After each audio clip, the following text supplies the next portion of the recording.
Hello student, I hope you have completed question answer of the previous chapter. Now in this video we are going to discuss about 6th chapter of science, that is changes around us. So students, let's start the chapter. What fun if you suddenly get some magical power to change anything around you. What are the things you would want to change? कितना अच्छा होता है यदि हमें कुछ ऐसी magical power हो जाती है जिसमें हम आसपास की चीज़ों को चेंज कर सकते हैं। तो बताइए आप लोग क्या क्या चेंज कर सकते हैं। यहाँ पे आप राजा बन सकते हैं, है ना, अपनी नाक को टेढ़ी कर सकते हैं, यहाँ पिक्चर के थ्रू पे और बताया गया है। ये सारी चीज़ें आप कर सकते हैं। We do not have magical power of course, but we can still change a few things around us. Perhaps many things. Can you list a few things you can change around you with no magic involved? Many changes are taking place around us on their own. In the field, the crop changes from time to time. Sometimes leaves fall from trees, change color and dry out. The flowers bloom and then wither away. Are any changes happening in your body? Your nail grow, your hair grows, you grow taller and your weight increase as you grow. Did you realize earlier that so many changes are taking place around you all the time? देखिए आपने बहुत सारी चीज़ें अपने आसपास देखी हैं जो समय के साथ चेंज होती रहती हैं। तो हमें ऐसा लगता है कि क्या कोई मैजिकल पावर है जो इतनी जल्दी जल्दी चीज़ें चेंज होती है, बल्कि इसके पीछे कोई भी मैजिकल रीज़न नहीं होता है। हर चीज़ समय समय पे चेंज होती रहती है। जैसे हम लोग खेत पे देखते हैं, जो क्रॉप्स होती हैं पहले छोटी होती, फिर और बड़ी होती, धीरे धीरे बड़ी हो जाती हैं, है ना। पेड़ों पे जो पत्ते होते हैं वो सूख जाते हैं, सूख के गिर जाते हैं, उनका कलर चेंज हो जाता है। इसी तरह से हमारी बॉडी में भी बहुत सारे चेंज होते हैं। जैसे हमारे नेल्स बढ़ जाते हैं, है ना, हमारी हाइट बढ़ जाती है, हमारे हेयर ग्रो हो जाते हैं, वेट इंक्रीज हो जाता है। तो ये सारी चीज़ें जो अचानक ही चेंज हो जाते हैं, बल्कि इनके पीछे कोई भी मैजिकल पावर नहीं होता है। Can all change away be reversed? क्या हम सभी चीज़ों को हमेशा बदल सकते हैं? Activity first, take a balloon and blow it. Take care that it doesn't burst. The shape and size of the balloon have change. Now let the air escape the balloon. यहाँ पे एक्टिविटी फर्स्ट बताई गई है कि आप एक balloon को लीजिए और उसको फुलाइए, और इतना फुलाइए कि वो फटे नहीं, ये ध्यान रखना है। तो पहले तो बलून जो होता है वो छोटा होता है, लेकिन जैसे जैसे हम उसमें हवा भरते हैं तो वो बड़ा होता जाता है, और जब वो बड़ा हो जाता है फिर हम देखते हैं कि उसका शेप चेंज हो गया है। फिर यदि हम एयर को बाहर निकाल दें तो उसका जो शेप है वो फिर पहले जैसे हो जाता है। मतलब क्या हो रहा है, चेंजेस आ रहा है। मतलब पहले हमने जो हमारा बलून है वो उसको हमने एयर भर के उसको बड़ा किया, और जब बड़ा हो गया उसकी एयर निकाल दिया तो वो वापस से चेंज हो गया। मतलब जो बलून है उसके शेप को हम लोग वापस से फिर जैसा पा सकते हैं। फिर इसी तरह से यहाँ पे एक्टिविटी सेकंड में बताया गया है, take a piece of paper and fold it as shown in figure 6.2, and that is you have changed the sheet of paper into a toy aeroplane. यहाँ पे बताया गया है कि आप एक पेपर की सीट लीजिए और उससे एरोप्लेन बनाइए। तो जब आप एरोप्लेन बनाएंगे फिर आप एरोप्लेन को बिगाड़ करके पूरा पेज वापस से ले लीजिए, तो आप पाएंगे कि जो एरोप्लेन था उसका जो पेपर है वो वापस से पहले जैसे आ गया। फिर यहाँ पे एक्टिविटी थर्ड में बताया गया है कि एक आप आटा लीजिए, है ना। आटे को क्या करिए, आटा पहले गीला, वो पाउडर फॉर्म पे होता है, फिर हम लोग उसको गीला करते हैं तो वो इस फॉर्म पे आ जाता है, जैसे ये यहाँ पे है। फिर हम उसकी रोटी बनाते हैं, ठीक है।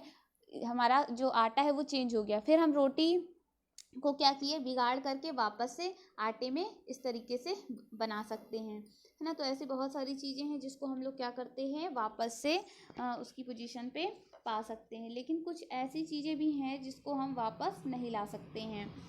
What do you conclude in each of three activity? Is it possible to get back to the material with which we started our activity? If the answer is yes, it means that the change occurring in these activity can be reversed. Now let us repeat the same activity with a difference. देखिए हम लोगों ने यहाँ पे क्या देखा, जो तीन एक्टिविटी हम लोगों ने किया, एक बलून वाली हो गई, और दूसरी हो गई ये क्या कहते हैं, दूसरी हमारी एक्टिविटी हो गई एरोप्लेन जो हमने बनाया था, ये हो गई। फिर तीसरी ये हो गई आटे वाली हो गई। तो तीनों एक्टिविटी में हमने क्या देखा कि हम इनका शेप जो है वो वापस से पा सकते हैं। मतलब ये सभी एक्टिविटी क्या है, रिवर्स्ड हैं सारी एक्टिविटी, ठीक है ना। उनके शेप को हम लोग वापस से पा सकते हैं। फिर यहाँ पे एक्टिविटी 4 पे बताया गया है, take the same balloon which you used in activity first. अब आप एक्टिविटी फर्स्ट की तरह ही सेम बलून लीजिए, उसका फुल साइज करिए और उसके माउथ पे क्या कर दीजिए, एक पेंसिल से उसको पॉइंट कर दीजिए, pointed tip of your pencil. तो क्या हो जाएगा, वो फूट जाएगा। अब जो बलून है वो फट गया। अब फट गया तो क्या हम वापस से उसको पा सकते हैं उसके शेप में?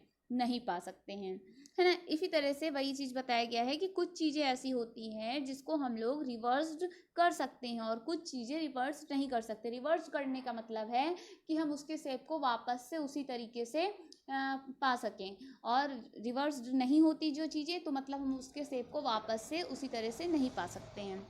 एक्टिविटी 5 में बताया गया है कि सेम उसी तरह पेपर लीजिए, एरोप्लेन बनाइए, उसको पेपर को बीच से कट कर दीजिए। तो जब आप कट कर देते हैं पेपर को, एरोप्लेन को, तो फिर एरोप्लेन के पेपर को खोल दीजिए तो हमें पेपर मिलेगा, लेकिन सेम वही पेपर नहीं मिलेगा क्योंकि वो कुछ काटा जा चुका है।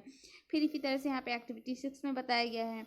तो इस तरीके से हम लोगों ने ये देखा कि कुछ चीज़ों को हम लोग वापस से उसके पुराने शेप में नहीं पा सकते हैं। Some common change are given in table 6.1, which of the change do you think can be reversed. यहाँ पे आप लोगों को टेबल 6.1 पे ये टेबल दी गई है, यहाँ पे चेंजेस दिया हुआ है, आपको बताना है कैन बी रिवर्स्ड और नॉट। तो जिन चीज़ों को हम लोग वापस से रिवर्स कर सकते हैं उसमें आपको यस लिखना है, और जिसको नहीं कर सकते उसको नो लिख देना है। तो ये इसको आपको खुद से करना है इस एक्टिविटी को। फिर हम लोग देखेंगे next, could there be other way to bring a change. अब हम लोग कुछ अदर वे देखेंगे चेंज लाने का। We all have seen the tools which are use to dig the soil. आप सभी ने टूल को देखा होगा जो हम लोग मिट्टी को खोदने के लिए यूज करते हैं। Have you ever seen how the iron blade in this tool in fix to the wooden handle. आपने ये भी देखा होगा कि इसमें क्या होती है, एक आयरन की ब्लेड होती है। ये आयरन की ब्लेड है जो कि वुडन हैंडल से फिक्स है। ये देखिए, ये आयरन की ब्लेड है, यहाँ पे ये ब्लेड है ना। तो आयरन की ब्लेड होती है इन सभी में, और जो कि वुडन से फिक्स होती है। The iron blade of this tool has a ring in which the wooden handle is fixed. Normally, the ring is slightly smaller in size than the wooden handle to fix the handle. देखिए, जब हम लोग इसको बनाते हैं तो जो यहाँ पे आपने ये भी देखा होगा कि जो ब्लेड है और लकड़ी है, इसको कनेक्ट करने के लिए एक लोहे का यहाँ पे बना हुआ है, टुकड़ा टाइप बना हुआ है, जिसके अंदर ये लकड़ी फंस जाती है। ये जिसमें लकड़ी और ये जो ब्लेड है वो फिक्स है। तो इसको ना लकड़ी के साइज से छोटा रखा जाता है। जब इसको बनाया जाता है तो लकड़ी की साइज से इसको छोटा रखते हैं। ऐसा क्यों करते हैं? क्योंकि इसको क्या करते हैं, हीट प्रोवाइड कराते हैं। जब हीट प्रोवाइड करते हैं तो हम जानते हैं कि क्या है, आयरन है। आयरन जब मेटल, तो आयरन क्या होगा, जब उसको हीट किया जाएगा तो वो फैलेगा। तो इसको हम साइज छोटा रखते हैं, और जब ये फैल जाता है गर्म करने से तो इसके अंदर लकड़ी आसानी से घुस जाती है। Now the handle easily fit into the ring. When the ring cool down, it contract and fit tightly on the handle. तो इस तरीके से इसको फिट कर लिया जाता है। Such a change is also used for fixing the metal rim on a wooden wheel of a cart, shown in figure 6.7. ये बना हुआ है figure. Again, the metal rim is made slightly smaller than the wooden wheel.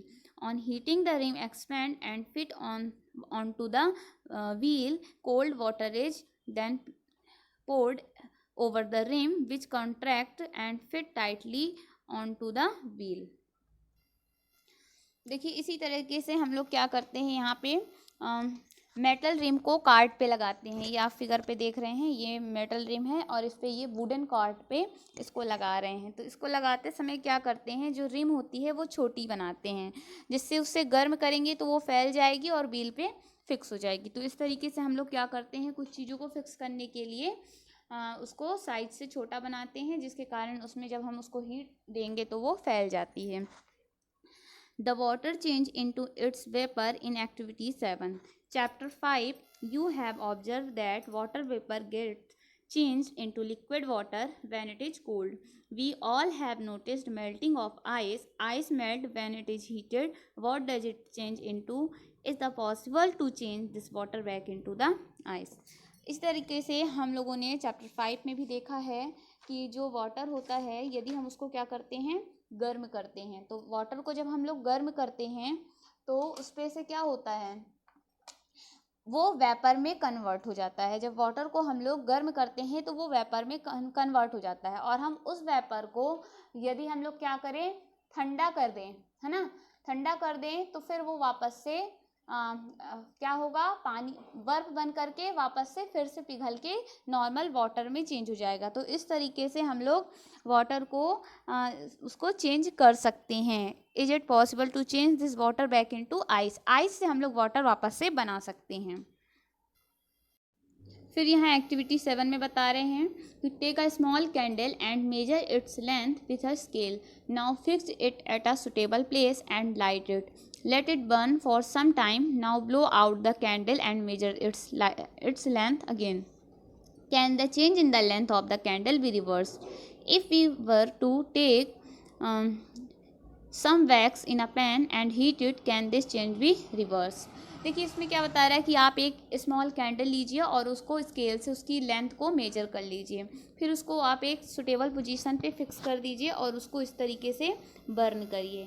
तो जब आप burn करते हैं तो क्या होता है, वो जब पूरी कैंडल बर्न हो जाएगी तो वो वैक्स टाइप सा बन जाता है, मोम जैसा बन जाता है ना। फिर यदि हम लोग उस मोम को वापस से क्या करते हैं, गर्म करते हैं, ठीक है, ये देखिए इस मोम को हम लोग वापस से गर्म कर रहे हैं पैन में डाल के, तो ये वापस से जो मोम है वो कैंडल शेप में बन सकती है, क्योंकि मोम जब हमारी बन जाएगी तो उसको फिर हम लोग कैंडल के शेप में डाल देंगे तो वो कैंडल शेप में बन जाएगा। तो इसको हम लोग क्या कर सकते हैं, रिवर्स्ड कर सकते हैं। मतलब ये चेंजेस कैसा है, रिवर्स्ड चेंज है, इसके वापस से हम लोग इसके शेप को ला सकते हैं। फिर इसी तरह से यहाँ पे बताया गया है repeat activity 7 with an incense stick. अब यही एक्टिविटी 7 को आप लोग रिपीट करिए इंसेंस स्टिक के साथ। इंसेंस स्टिक होती है धूप बत्ती। Wait till it burns away completely, और इसको बर्न होते तक वेट करिए। What are the change that occur in the incense stick? The stick burn to produce some new material, these are ash and some gases. जब वो पूरी तरीके से जल जाएगी तो उसमें न्यू मटेरियल बन जाएगा। क्या बचती है, जब हम लोग धूप बत्ती को जलाते हैं तो क्या बनता है, जलाने के बाद उसकी राख बचती है और कुछ गैसेस बचती हैं, है ना। तो अब बताइए क्या हम लोग उसको फिर से गर्म करें, उस ऐश को हम लोग फिर से गर्म करें और फिर हम चाहें कि धूप बत्ती बन जाए, तो क्या वो बन पाएगी? नहीं बन पाएगी। धूप बत्ती को वापस बनाना पॉसिबल नहीं है। जबकि मोमबत्ती के साथ हम यदि यही सेम एक्सपेरिमेंट करते हैं तो हम लोग उसको वापस से ला सकते हैं, बट धूप बत्ती के साथ ऐसा पॉसिबल नहीं है। We can't see these gases but can sense there due to their pleasant smell. हम लोग इस गैस को देखिए, उसमें जब जलाते हैं तो ऐसा और गैस बनती है ना, तो उस गैस को हम लोग देख नहीं सकते लेकिन हम लोग फील कर सकते हैं। देखिए धूप बत्ती जब आप लोग जलाते हैं तो क्या होती है, उसके बाद एक अच्छी सी स्मेल आती है ना, बहुत अच्छी, जो प्लीजेंट लगती है। Can this change be reversed? And what about the change which occurred in the match stick you use for lighting the candle और इंसेंस स्टिक? तो इस तरीके से हम लोगों ने देखा कि इसको हम लोग रिवर्स चेंज नहीं बोल सकते, क्योंकि वापस से हम लोग ऐसा नहीं कर सकते हैं। In chapter 4 we dissolved salt in water. Do you think a change occurred in salt or in water? Is it possible to reverse this change? Wait, in chapter 5 we learned how to separate salt from its solution in water. So you can say that, देखिए यहाँ पे आप लोगों ने chapter 4 में क्या देखा था, वाटर को सॉल्ट में डिजॉल्व किया था, वाटर में सॉल्ट को डिजॉल्व किया था। तो क्या देखा था, सॉल्ट जो था वो पूरा घुल गया था पानी पे, है ना। फिर इसी तरीके क्या इसको रिवर्स चेंज करना पॉसिबल है? फिर इसी तरीके से आप लोगों ने चैप्टर 5 में देखा था कि हम लोगों ने वाटर और सॉल्ट को मिक्स करके उसको क्या किया था, डिजॉल्विंग प्रोसेस के द्वारा, सेपरेटिंग प्रोसेस के द्वारा उसको सेपरेट किया था, है ना। तो क्या इसको वापस से हम लोग कर सकते हैं? So we can say that the change due to the dissolving salt and water भी रिवर्स्ड, तो इसको हम लोग कर सकते हैं, है ना। जैसे हम लोगों ने एक वाटर लिया था और उसमें सॉल्ट डाला था, फिर हम लोग चैप्टर 5 पे पढ़े थे, उसमें बहुत सारी प्रोसेस हुई थी, वेपराइजेशन हुआ था, कंडेंसेशन हुआ था, तो उसके द्वारा हम लोग वापस से सॉल्ट को और वाटर को अलग अलग कर सकते थे, है ना। तो ये रिवर्सिबल प्रोसेस है क्योंकि इसको हम लोग वापस से ला सकते हैं। We find that a few ways to bring about a change in a substance could be by heating it or by mixing it with some other substance. We also find that some change can be reversed while some other cannot be reversed. तो इस तरीके से हम लोगों ने देखा कि कुछ चीज़ों को हम लोग रिवर्स्ड फॉर्म पे ला सकते हैं और कुछ चीज़ों को नहीं ला सकते हैं। तो इस चैप्टर में हम लोगों ने यही पढ़ा कि किन चीज़ों को हम लोग रिवर्स चेंज में बना सकते हैं और किन्हें नहीं बना सकते हैं। Okay, thank you.